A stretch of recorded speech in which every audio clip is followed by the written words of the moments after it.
ये है talks news network और आप देख रहे हैं पॉलिटॉक्स, राजनीति का कच्चा चिट्ठा। कहते हैं सियासत में सब कुछ वाजिब है और अंत समय में कुछ भी हो सकता है।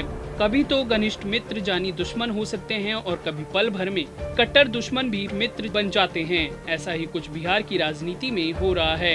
एक समय नीतीश कुमार की बात न मानने के चलते पार्टी से बाहर किए गए मांझी चुनाव में गठबंधन में होने के बावजूद नीतीश कुमार के खिलाफ बोलते नजर आए। बिहार विधानसभा चुनाव के बाद जब मांझी महागठबंधन में शामिल हुए तो उन्होंने नीतीश कुमार पर जमकर जहर उगला। वहीं मांझी अब नीतीश के इतने सगे बने हुए हैं कि उनके खिलाफ एक शब्द तक नहीं सुन सकते। यहाँ तक कि उन्होंने सीएम नीतीश कुमार पर आग उगलने वाले चिराग पासवान से भी पंगा लेने का पूरा मूड बना लिया है।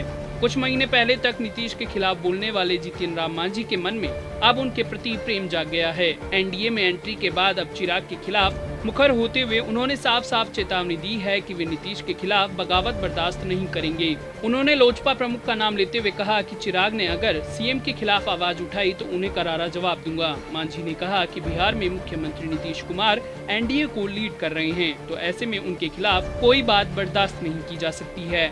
काबिले गौर है कि एनडीए में शामिल दोनों घटक दल एक दूसरे के खिलाफ खड़े होने की तैयारी कर रहे हैं। सूबे के पूर्व मुख्यमंत्री और हिंदुस्तान आवाम मोर्चा के राष्ट्रीय अध्यक्ष जीतन राम मांझी अब चिराग पासवान से आर पार के मूड में हैं। मांझी ने चेतावनी देते हुए कहा, चिराग कहते हैं कि जहां जदयू के उम्मीदवार होंगे वहां उनके खिलाफ लोजपा प्रत्याशी उतारेगी। अगर यही स्थिति रही तो जहां लोजपा के कैंडिडेट होंगे वहां हिंदुस्तान आवाम मोर्चा भी प्रत्याशी उतारेगा। मांझी ने ये भी कहा कि अगर चिराग एनडीए में सामंजस्य बिठाकर चुनाव लड़े तो राज्य के लिए सही होगा। अगर सामंजस्य नहीं बैठा तो इससे सबको दिक्कत हो सकती है। मांझी यही नहीं रुके, चिराग के साथ उन्होंने केंद्रीय मंत्री और लोजपा के पूर्व राष्ट्रीय अध्यक्ष रामविलास पासवान को भी निशाने पर ले लिया।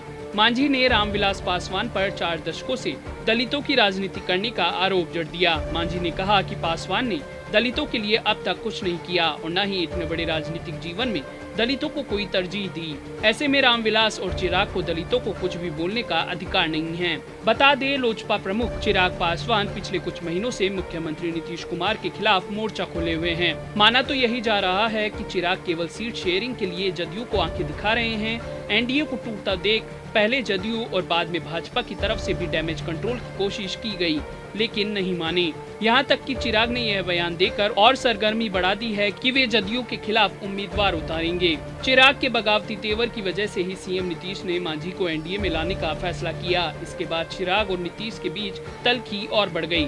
वो इसलिए क्योंकि लोजपा और मांझी की हम दोनों ही पार्टियां दलितों का प्रतिनिधित्व करते हैं। ऐसे में दोनों के बीच तलवारें खींचना स्वाभाविक है। मांझी के एनडीए में आने के बाद वैसे ही चिराग के तेवर बढ़े हुए हैं। मांझी के इस बयान के बाद तो गर्म मिजाज जूनियर पासवान की बोहें और चढ़ गई होंगी। ऐसे में उनका तीसरा धड़ा बनाना पक्का लग रहा है। पॉलिटॉक्स ब्यूरो, बिहार। ये है टॉक्स न्यूज नेटवर्क और आप देख रहे हैं पॉलिटॉक्स, राजनीति का कच्चा चिट्ठा।